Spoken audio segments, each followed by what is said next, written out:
आहेत त्या कायदेशीर बाबी तपासल्याशिवाय याच्यामध्ये लगेच्या लगे फार गोष्टी होत नसतात. थोडा धीरे चलो, पण लेट बट थेट म्हणजे एसटी महामंडळ असते बरं का. पुढे या लेट बट थेट मध्ये काय काय थेट येऊ शकतं महिला आयोगाकडे करण्यात आलेली आहे. कृपया तो विषय संपलेला आहे. जर आपण तो विषय बोलणार असाल तर मग माझी विनंती कृपया हे बघा, जे काही झालेलं आहे त्याला मी सामोरं जायला तयार आहे आणि मला वाटतं माझी बाजू अनेकांनी त्या ठिकाणी मांडलेले. कृपया संतोष देशमुख आणि बीड जिल्ह्यामधलं हे झालेलं जंगलराज, संतोष देशमुखचा झालेला अतिभयानक खून याचा फोकस कृपया दुसरीकडे डायव्हर्ट करू नका.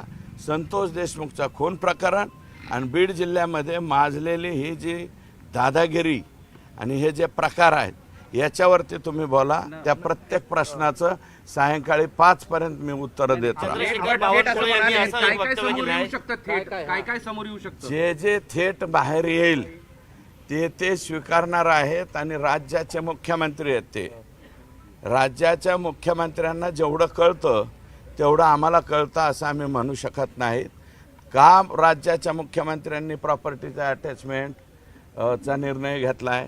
कारण ही प्रॉपर्टी ही लाखात नाही आहे, हजारात नाही आहे, ही क्रोअरमध्ये आहे, कोट्यवधी रुपयामध्ये त्या ठिकाणी ही प्रॉपर्टी आहे असं मला वाटतं.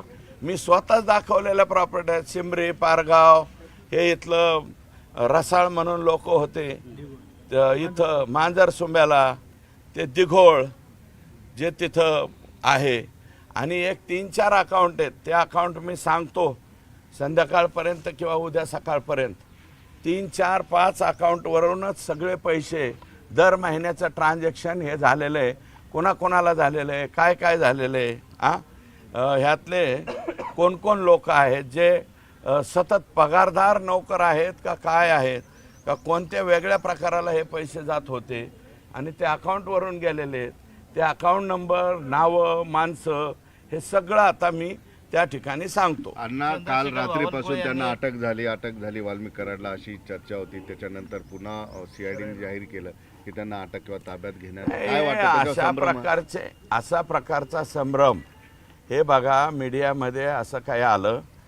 मी तर मला ज्यावेळेस कळालं, रात्री पण फोन आला तर मी त्याच्यावरती काही बोललो नाही. आज सकाळपासून सुद्धा काही माध्यमं माझ्याकडं आलती, तर मी त्यांना विनम्रपणे विनंती केली की बाबा मी बोलेल तर सगळ्यांच्या समोर बोलेल.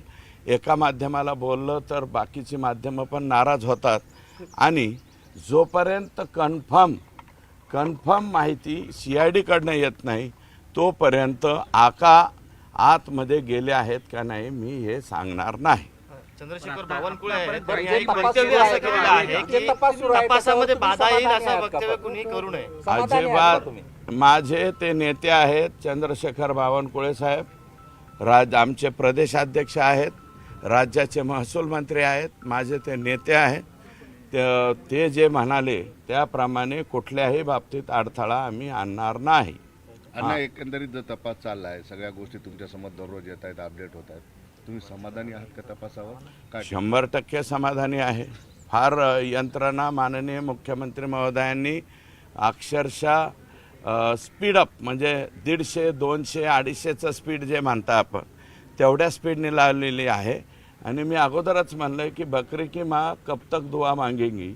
दुआ फार दिवस चालत नसती, दुआ अर्ध्यातच सुटणार आहे. आणि मला असं वाटतं आका आणि त्यांचे आका यांच्यामध्ये द्वंद्व चालल्यावाने दिसतंय. हजर व्हावा का नाही असं काहीतरी चालल्यावर दिसतंय. मला माहिती आहे ते. दोन महिला आहेत त्याच्यावर मी डायव्हर्ट करतच नाहीये. मी पक्षातले सगळेच नेते जे आहेत ते तुमच्यावरती बोलतायत, ते तुम्हाला माझ्यावरती कोणीही नेते बोललेले नाहीत. तुम्ही जे आहेत ते माय फोकस संतोष देशमुख, बीड जिल्ह्यातला अतिभयान चाललेला भ्रष्टाचार, वाळूवाले बंद झालेत, आता राखेवाले सुद्धा बंद झाले. दाऊदपूर नावाचं गाव आहे, दाऊदपूर, तिथं दीपक मुंडे, अजय मुंडे हे चुलत भाऊ आहेत स्वतः. कोणाचे चुलत भाऊ आहेत तेवढं तुम्ही तपासून घ्या. सायस मुंडे, गणेश मुंडे, समाधान बिडगर, मुन्ना जयस्वाल, दत्ता कराड हे सगळी मंडळी हे दाऊदपूर आणि त्या परिसरामध्ये हजारो टिप्पर दररोज तिथून उपसा त्या ठिकाणी करतात बरं का, मोठ्या प्रमाणामध्ये. आणि एक नाही दोन नाही बरं का, एक नाही दोन नाही तर तिथं हजारो टिप्पर हे रात्रीच्या अशा पद्धतीनं दिसत असेल तर मी तुम्हाला देतो. हे 150 गुंड घेऊन कोण लोक येतात यांची लोकेशन तपासा बरं का. हे देणार आहे SP साहेबांना मी. गुंड येणार 150 4 अधिकारी असते ड्युटीवरती. आणि इथले परळीचे पोलीसवाले आजपर्यंत गुन्हासुद्धा दाखल करून घेत नव्हते. जेव्हापासून या प्रकरणाच्या विरोधात मी बोलायला लागलो तर पहिला गुन्हा दाखल झाला आहे. अहो, परळी शहरातल्या शेजारचे जे गाव आहे वडगाव, ढोक व काय जे गावं आहेत, वडगाव नावाचं एक गाव आहे, त्या गावामध्ये म्हणजे आपण हरळसुद्धा उगत नाही यांच्या प्रतापामुळं.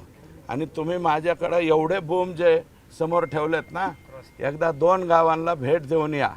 एक ते वडगाव, ते दाऊदपूर आणि ते थर्मल.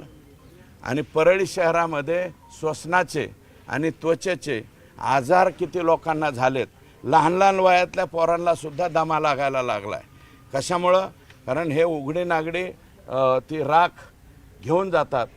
कितीतरी धुराळा उडतो तरी त्याचा कधी विचार केला नाही. आणि माझी विनंती आहे, राज्याचं पर्यावरण खातं आता आमच्याच जिल्ह्याकडे आलं आहे असं मला माहिती आहे. हां, तर आमच्याच जिल्ह्याकडं म्हणतो ना. तर पर्यावरण खात्याने थोडीशी वक्र नसली तरी सरळ तरी दृष्टी तिकडं फिरवावी. 600 पैकी 300 इटभाट्या जरी एकट्या शिरसाळ्यात बोगस असतील आणि सरकारच्या जमिनीवर असतील तर त्याला पाबंद केलं पाहिजे. अशा प्रकारचं सुद्धा पत्र कलेक्टरांना दिलं आहे. आणि मोजणी करावी. आणि जे आणतात ना, डॉक्टर मुंडेंचं नाव घेतलं तर मुंडेंचा भाऊ उभा केला. ते ज्यांचं नाव ज्या मुंडेंचं घेतलं ते मुंडे पुढं आणत नाहीत. दुबेंना दबावानं आणतायत ते. दुबे फॅमिली मला बी माहिती आहे बरं का. अहो, सोमनाथ आप्पा हलगे त्यांचे वडील बरं का, त्यांचे वडील आणि ह्यांनी गोपीनाथरावजींना मदत केली. त्या दुबे हे जे विकासराव दुबे हे मुंडे साहेबांचे फार जवळचे माणसं आहेत. यांच्यावरती काय पाळी आली तर त्यांचा नातू उचलून नेल्याच्या नंतर आरोपी दाखवला जातो एक आणि फिरवती दिली जाते दुसऱ्याला. 15 लाख का 25 लाखात मिटवलंय. सुधीर भाऊ मुनगंटीवारांना विचारा, त्यांचे नातेवाईक आहेत ते. आणि इथं योगेश म्हणून एक पोरगा आहे त्यांचा नातेवाईक, त्याला विचारा बीडमधला, त्याचा फोन नंबर देतो. सीआयडीने 2 महिलांवर मागच्या 2 दिवसापासून जबरदस्त नजर ठेवली. काल एक महिला केजमध्ये दिवसभर बसून ठेवली होती. आणि हा त्यांचा तपास ऐका, तपासाचा भाग आहे. सीआयडीने कोणाला तपासाला बोलव कोणाला नाही बोलवायला मी काय म्हणजे वरचा हे आहे काय कोणी ब्रह्मदेव वगैरे, तसं नाही. त्यांच्या पद्धतीने सीआयडी तपास करेल. बीड जिल्ह्याचे पोलीस आणि IG लेवलचे अधिकारी असल्यामुळं या तपासामध्ये मला वाटतं महाराष्ट्रातल्या कोणत्याही पोलिसांची गरज पडली तरी आदेशित करून ते त्यांना बरोबर घेऊ शकतात आणि त्यांना एनी टाईम पाहिजे तिथं अटक करू शकतात. 2 जे मोबाईल सापडले त्याबाबत एक वेगळा संशय व्यक्त केला जातोय. त्यावेळेस त्या स्थानिक पोलिसांनी जे जमा केले होते, जप्त केले होते, त्यातला डेटा सुद्धा गायब होऊ शकतो किंवा डिलीट नाही होऊ शकत. डिलीट केला, गायब केला तरी संबंधित कंपनीला मागचा सगळा डेटा ओपन करता येतो. ते जरी कोणी आका आणि त्यांचे सहकारी जर हे उद्योग करायला गेले तरी त्याचा काही फायदा नाही. जो डाटा आहे तो डम डाटा त्या ठिकाणी मिळतो म्हणजे मिळतो, सगळीकडे मिळतो. 16 कॉल गेलेले एक बड्या नेत्याला, 16 कॉल गेलेले बड्या नेत्याला नाही. मला त्या हत्याच्या 4 तासामध्ये. हे बड्या नेत्याचं मी सांगतो ना, बडा नेता कोण हे मला माहीत नाही, परंतु यातले आका 101% कदाचित लाईव्ह जे दाखवलं गेलंय, मी पहिल्यापासून म्हणतोय, अंजलीताई आत्ता म्हणायला लागल्या, मी अगोदरपासून म्हणतोय की संतोष देशमुखांना झालेली जी मारहाण आहे क्रूरतेची, त्याचा व्हिडिओ दाखवलेला आहे आणि दुसरा कोणाला तरी दाखवलेला, ज्याला दाखवला असेल तो 302चा आरोपी झालाच आणि तुमच्यावरती खंडणीचाच आरोप आहे ना फक्त, मग तुम्ही अटक व्हायला का घाबरताय? याचा अर्थ 100% सरळ आहे की तुम्ही संतोष देशमुखच्या खुनामध्ये सरळ आरोपी आहात. फक्त देवाच्या कृपेला किंवा मी प्रार्थना करतो आकाचे आका त्यात सापडू नयेत. त्यांनी जरा आणि मला वाटतं ते नाही सापडणार. मी आज तरी त्यांच्यावर आरोप करणार नाही, पण आकावर मात्र निश्चितपणे करणार आहे, कारण आकांना फोन घेऊन कुणाला कोणत्या भाषेत बोलायचं त्यांची स्टाईल वगैरे सगळं माहिती आहे मला, आणि हे मला वाटतं फेसबुक व्हॉट्सअपमुळं त्यांची स्टाईल जरा जास्तच बदलत गेली. नाही पण ते आता बोलताना तुम्ही म्हणाले की आकाचे ते नाही सापडणार असं म्हणाले, पण ते काही कळालंच नाही. एक मिनिट ऐका, मी कोणावरती आतापर्यंत फक्त आका म्हणत होतो, पण ज्या अर्थी त्यांच्यावरती खंडणीचा गुन्हा आहे हा त्या कंपनीनं दाखल केलेला आहे.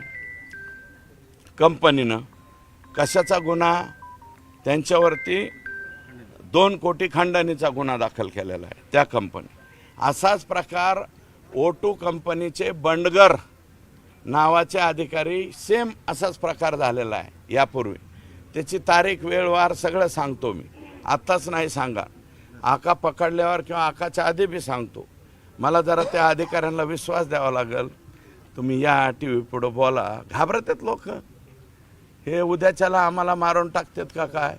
काही अधिकारी अजूनही बी, काही पोलीस कर्मचारी मी म्हणतो ना यांना मदत करतायत, अजूनही लोकांना वाटतं हे पालकमंत्री होतात का काय, कशाला दुश्मनक्या घ्यायच्या. पण मी नाही घाबरत, ते पालकमंत्री कोणी हो अथवा नाही हो. मी तर आजही म्हणतो हे जे सगळं जंगल राज झालेलं आहे हे साफ होण्यासाठी या राज्याचे मुख्यमंत्री हेच आमच्या बीडचे पालकमंत्री पाहिजेत. बीड जिल्ह्याचे पालकमंत्री देवेंद्र फडणवीस साहेब स्पेशल केस म्हणून झाले पाहिजे. मागच्या 5-6 वर्षापासून हे सगळं सुरू असताना या अगोदर का तक्रारी केल्या नाहीत? ते 5 वर्षात ऐका ते एका सर्कल पुरतं मर्यादित होतं. हे ज्यावेळेस कार्यक्षेत्र वाढवायला लागले, कारण चायना सुद्धा कधी कधी आमच्या हद्दीत येतो ना, तसं हे आकांचं क्षेत्र हळूहळू चंद्र कलेने वाढतो. आमच्या आकांचं चित्र म्हणजे क्षेत्रफळ हे किलोनी वाढायला लागलं, किलोमीटरनी पुढं. 1 किलोमीटर, 2 किलोमीटर, 5 किलोमीटर, 10 किलोमीटर एवढ्या स्पीडली ते वाढायला लागलं. त्याच्यामुळं ते लोकांच्या डोळ्यावर आलं. आणि यापूर्वी ते आष्टी मतदारसंघात येत असताना त्यांना एकदा मी समज दिली होती की तुमचं हे जे चाललंय ना हे अतिशय गैर आहे, चुकीचं आहे. हे धंदे तुमचे करायचे असतील तर तुमच्या मतदारसंघापुरते करा, तुम्ही बाहेर निघू नका. हे आकांना मी सांगितलं होतं, आकांनाही सांगितलं, परंतु त्यांनी आमचं ऐकलं नाही. मग आता हे काय, हे लहान लेकरांना उचकून द्यायचं, पेटवून द्यायचं. हे जे पोरं ज्यांनी मारलंय त्या लेकरांचे वय किती येतो? 21, 22, 23. आणि आईचं करेंगे वयचं का नाही, तू जा रे, तुला असं 1 दिवसात सोडून आणतो. अशा गप्पा जर हाणायला लागले तुम्ही तर बारकाले पोरं काय करते? अरे तुम्ही नीट सांगा ना लेकरांना. आणि हे जे आहे हे तुम्ही जे मागताय इतकालं कोण देत असते? आणि कंपन्या काय साध्या सोप्या नसतात. या कंपन्या ज्या परदेशी पैसा आणतात, निधी आणतात, त्या डायरेक्ट देशाच्या पंतप्रधानांना सुद्धा भेटतात, कधी देशाच्या गृहमंत्र्याला भेटतात. आणि तुम्ही बघितलेलं आहे ना मागं काय झालेलं आहे. अनेकांचे राजकीय जीवन सुद्धा स्टॉप झाली होती. दीपक केसरकर, 1-2 मिनिटं. आता तुम्ही म्हणाले की देवेंद्र फडणवीस हेच इथले पालकमंत्री झाले पाहिजे. 100% अशी डिमांड इथं माध्यमांसमोर करताय की काय साहेबांना बोलले तुम्ही? नाही, मी माध्यमासमोर करतोय. माझं आर्जव जे आहे, आर्जव आर्त किंकाळी माझी अन्यायाची आगळीक या जिल्ह्यामध्ये झालेली आहे. या जिल्ह्यामध्ये कायदा सुव्यवस्था नीटनाटके राहिलेले नाही. कोणीकडे मी माझ्याच मतदारसंघाची माहिती घेतली तर ते केमिकल ताडी का काय माझ्या मतदारसंघात विकत होती मागचे 5 वर्ष 10 वर्ष केमिकल ताडी. आता ताडीचं एक शिंदाडाचं एक तरी झाड राहिलंय का? तरी बी ताडी विकत आहेत. अरे पिणारे पार काळ्या तोंडावाले व्हायला लागले, लुळे पांगळे व्हायला लागले, मागून असे फास घेऊन मारायला लागले. ते मी केलं माझ्या मतदारसंघापुरतं बंद. आता जिल्ह्यापुरतं बंद करायला काय मी जिल्ह्याचा हे कोणी नाही आहे.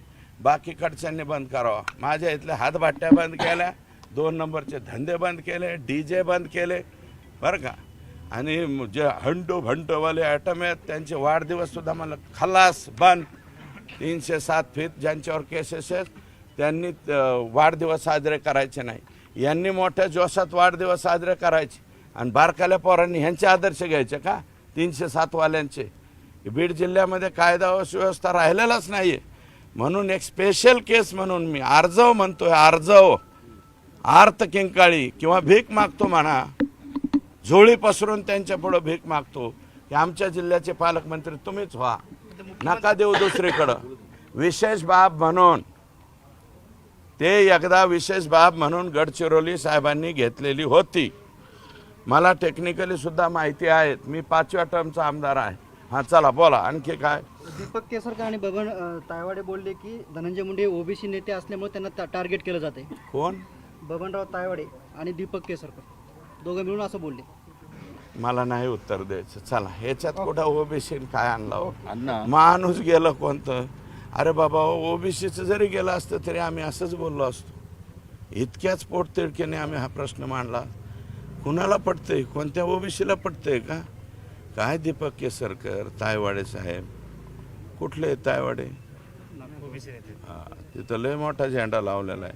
हॅलो हां अण्णा सुदीप हे 5-6 महिन्याची नीळ फिळीची सोय झाली. काही बोलते ते चला काय सोय झाली? अण्णा